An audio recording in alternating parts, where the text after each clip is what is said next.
In early October 2013, Miriam Carey was shot to death after what police described as a brief high-speed car chase from the White House to near the U.S. Capitol that was captured in part on video. Law enforcement has said that she was mentally unstable and that there was not enough evidence to prove the officers' use of deadly force was excessive. Her older sister, Valerie Carey Reeves, Bay, doesn't believe that. They shot an unarmed woman who wasn't a threat to anyone, she said. She was treated unjustly. Her life was taken away from her. She remembers Miriam as a high achiever who was beautiful inside and out and loved to cook, travel and entertain. She said the 34-year-old dental hygienist, one of 5 sisters, lived in Connecticut but spent her weekends visiting family in Brooklyn, New York, where each sibling would sometimes bring a different dish to their mother's home. It's an image in stark contrast to the one painted by police. The 2 sisters were planning a trip together just before Miriam was killed by Secret Service and Capitol Police on what Carey Reeves, Bay, called the worst day of my life. Seeing rioters storm the Capitol last week dredged up feelings of sadness and grief for Carey Reeves, Bay, a retired New York City police sergeant. Still, she hopes their renewed interest in her sister's case generated by last week's violence will encourage people to sign her petition to have Miriam's case reopened. What happened last week in the Capitol actually is opening up the conversation as to what didn't happen in Miriam's case, she said. It was just a constant reminder that justice hasn't been served for my sister. Many black lawmakers and activists have pointed out the apparent double standard in how law enforcement responded slowly to the mostly white rioters at their Capitol and how police interactions with unarmed black people like Carey often result in death. Law enforcement in the nation's capital used tear gas and rubber bullets against the thousands of people of color and their allies who took part in last year's largely peaceful Black Lives Matter protests.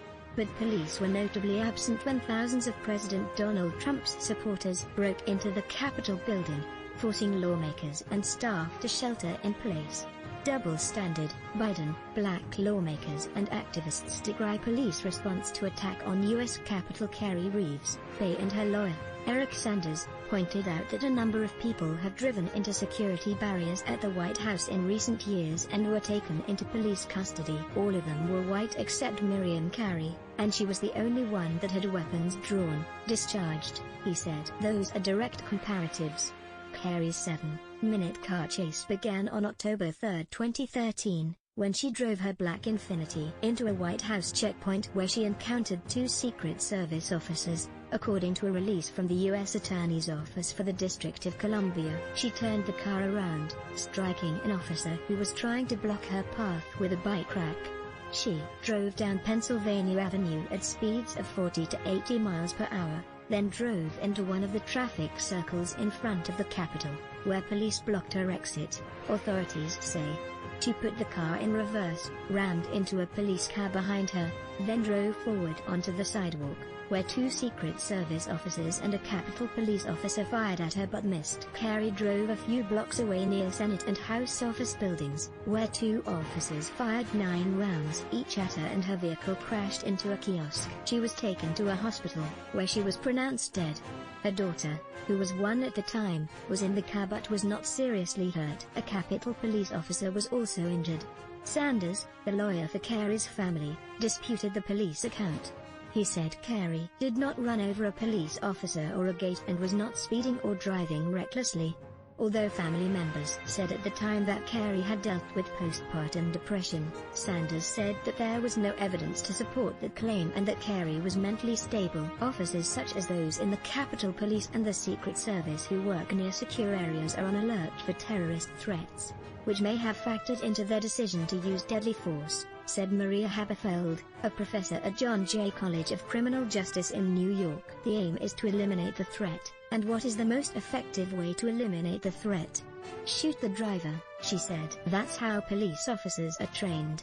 The U.S. Attorney's Office for the District of Columbia said there is not enough evidence to charge the officers involved in her death, but some experts have raised questions about the use of force. Jeffrey Alpert, a criminologist at the University of South Carolina, said that although the threat of terrorism was probably a consideration, he questioned whether it rose to the level of imminent threat needed to justify use of deadly force. Does that justify taking a life because maybe this person is going to do something that's illegal or threatening?